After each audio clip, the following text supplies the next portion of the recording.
नमस्कार दोस्तों, स्वागत है गवर्नमेंट जॉब स्टडी पॉइंट पे। आज हम पढ़ने जा रहे हैं भारत का आधुनिक इतिहास, जो कि 1206 से 1947 भारत स्वतंत्रता तक माना जाता है। और मैं आज बता देना चाहता हूं कि कई लोग मुझे बोलते हैं कि सर जी आपने कितने एग्जाम क्लियर किए। सच्चाई ये है कि किसी टीचर या गाइड की सबसे बड़ी ताकत उसके पास किए हुए एग्जाम नहीं होते, बल्कि उसका सीखा हुआ अनुभव होता है। मैंने भी रास्तों में बहुत बार सीखा और गिरा, फिर उठा और हार नहीं मानी मैंने। और मैंने हर एक हार के बाद एक सबक सीखी और हर एग्जाम एक सबक रहा। वह सबक मुझे आज यहाँ पर खड़ा किया है। तो इसलिए आप ये मत सोचो कि उसने क्या किया, कितने एग्जाम क्लियर किया। ये सोचो उसने कितना अनुभव अर्जित किया है। असली जीत उसका अनुभव होता है। इसलिए किसी भी कमेंट करने से पहले उसके बारे में जानना बहुत जरूरी होता है। तो मैं आज आधुनिक इतिहास को स्टार्ट करता हूँ 1206 से। आधुनिक इतिहास। आधुनिक इतिहास।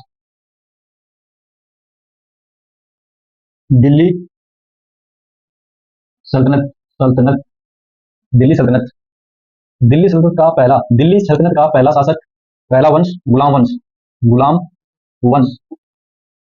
इसका संस्थापक संस्थापक संस्थापक कुतुबुद्दीन ऐबक। कुतुबुद्दीन ऐबक। अंतिम शासक अंतिम शासक केकुबाद। केकुबाद। अगला वंश खिलजी वंश। खिलजी वंश। खिलजी वंश का संस्थापक संस्थापक जलालुद्दीन जलालुद्दीन जलालुद्दीन खिलजी। अंतिम शासक अंतिम शासक अंतिम शासक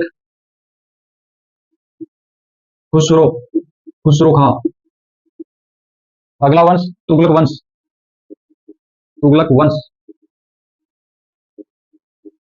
तुगलक वंश।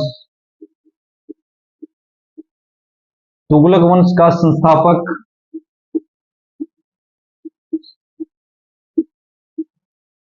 संस्थापक गयासुद्दीन तुगलक। गयासुद्दीन गयासुद्दीन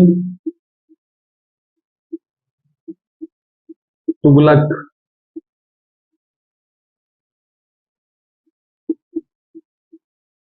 अंतिम शासक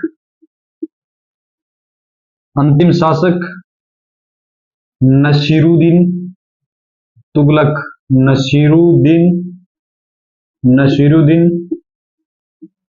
तुगलक। अगला वंश सैयद वंश। सैयद वंश। सैयद वंश। इसर खां। संस्थापक हिजर खां। हिजर खां। अंतिम शासक अंतिम अंतिम शासक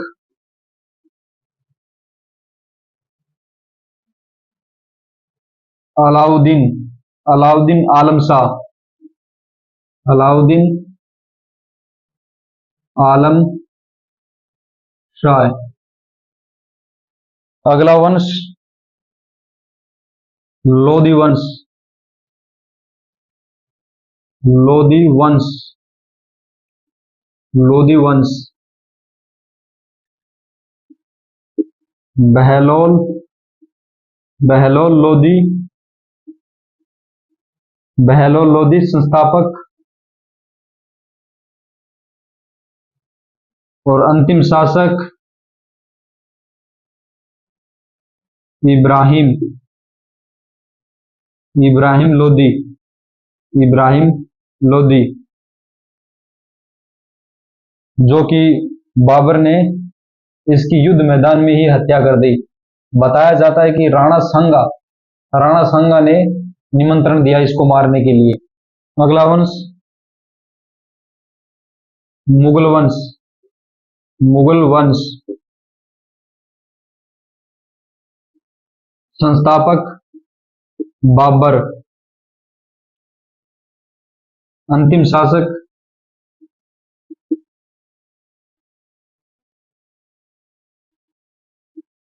बहादुर बहादुर शाह बहादुर शाह जफर बहादुर शाह जफर। फिर अगला वंश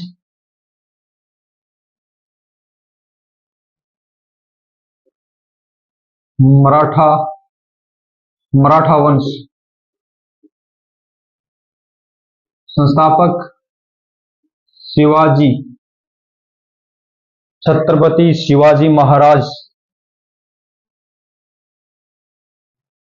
अंतिम शासक बाजीराव सेकेंड। गुलाम वंश रहा 1206 से 1290 तक।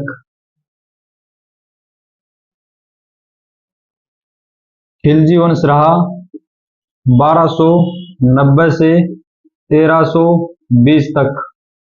तुगलक वंश रहा 1320 से 1414 तक। सैयद वंश रहा 1451 तक। लोधी वंश रहा 1451 से 1526 तक। मुगल वंश रहा 1526 से 1857 की क्रांति तक। मराठा वंश रहा 1674 से 1818 तक। ये थी दिल्ली सल्तनत। दिल्ली सल्तनत का पहला शासक, पहला वंश गुलाम वंश, संस्थापक कुतुबुद्दीन ऐबक, अंतिम शासक केकूबाद। फिर अगला वंश खिलजी वंश, संस्थापक जलालुद्दीन खिलजी। 1290 से 1320 तक इसका कार्यकाल रहा। तुगलक वंश का कार्यकाल रहा 1320 से 1414 तक। संस्थापक रहा गयासुद्दीन तुगलक, अंतिम शासक नसीरुद्दीन तुगलक। सैयद वंश का कार्यकाल 1451 नहीं 1400, ये थोड़ी मिस्टेक है, 1414 से 1451 तक इसका कार्यकाल रहा। संस्थापक खिजर खां, अंतिम शासक जलालुद्दीन आलम, अंतिम शासक जलालुद्दीन आलम शाह। लोधी वंश 1451 से 1526 तक। संस्थापक लोधी वंश। अगला वंश लोधी वंश, कार्यकाल 1451 से 1526 तक। संस्थापक बहलोल लोधी, अंतिम शासक इब्राहिम लोधी, जिसकी बाबर के द्वारा हत्या की गई। बाबर ने पानीपत के प्रथम युद्ध में इब्राहिम की हत्या कर दी गई युद्ध मैदान में। बताया जाता है कि बाबरनामा में लिखा है कि बाबर को बुलाने वाला और कोई नहीं था, राणा सांगा था।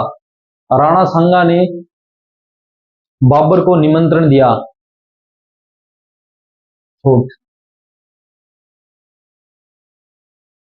अगला वंश मुगल वंश, संस्थापक बाबर। इसका कार्यकाल 1526 से 1857 की क्रांति तक। अगला वंश गुलाम वंश, संस्थापक बाबर।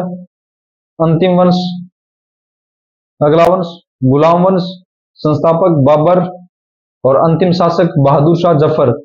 इसका कार्यकाल 1526 से 1857 की क्रांति तक रहा।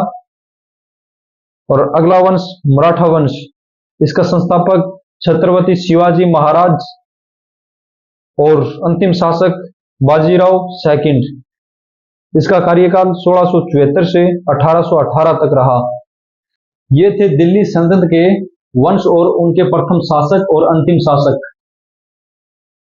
और 1857 की क्रांति, मुगल काल का अंतिम शासक जो कि बहादुर शाह जफर था। 1857 की क्रांति के दौरान बहादुर शाह जफर को पकड़कर रंगून भेज दिया गया और अंग्रेजों का राज पहले भी हो चुका था। जब 1857 की क्रांति हुई, एक तरफ था रॉबर्ट क्लाइव, एक तरफ था सिराजुद्दौला। उनके बीच में युद्ध हुआ और जीत हुई अंग्रेजों की। सिराजुद्दौला की हार कभी नहीं होती। अपना ही गद्दारी ना करता, अपने ही विश्वासघात ना करता। सिराजुद्दौला के साथ विश्वासघात हुआ अपने ही विश्वासघाती मीर जाफर के कारण। मीर जाफर ने सिराजुद्दौला से विश्वासघात किया और साथ दिया रॉबर्ट क्लाइव का। कहने में तो वो साथ में था, परंतु युद्ध के दौरान वो अंग्रेजों का साथ दिया। वहां पर हार हुई सिराजुद्दौला की। और एक युद्ध है तराइन का युद्ध। तराइन का प्रथम युद्ध मोहम्मद गोरी से पृथ्वीराज चौहान जीत गया और दोबारा विश्वासघात के कारण जयसिंह ने विश्वासघात किया 1192 में तराइन का द्वितीय युद्ध में। द्वितीय युद्ध में विश्वासघात ना करता जयसिंह तो पृथ्वीराज कभी नहीं जीतता। प्रथम युद्ध में उसने बहुत मारा, पृथ्वीराज चौहान ने बहुत मारा। पृथ्वीराज चौहान ने बहुत मारा मोहम्मद गोरी को। मोहम्मद गोरी को पृथ्वीराज चौहान ने प्रथम युद्ध में कुत्ते की दाढ़ धोया उसको।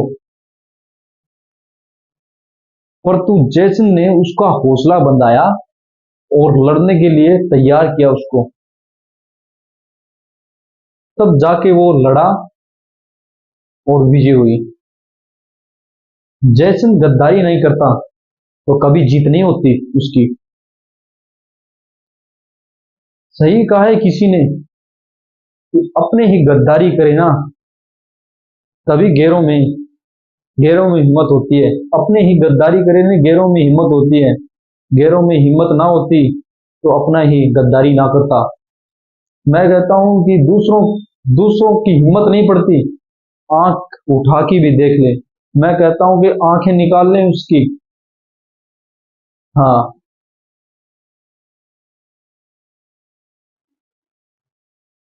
तो अंग्रेजों का 1757 की प्लासी के युद्ध में भारत में राज हो गया और 1947 में भारत आजाद हो गया। और इतिहास से शुरू से लेकर आधुनिक तक आपको डीपली पढ़ना है तो आप कमेंट करके मुझे बताएं, तो मैं आपको डीपली पार्ट वाइज पार्ट पढ़ाऊंगा मैं। ओके, तब तक के लिए जय हिंद, जय भारत माता। और अपनी नेक्स्ट वीडियो भारत के राष्ट्रीय आंदोलन। तब तक जय हिंद, जय भारत माता।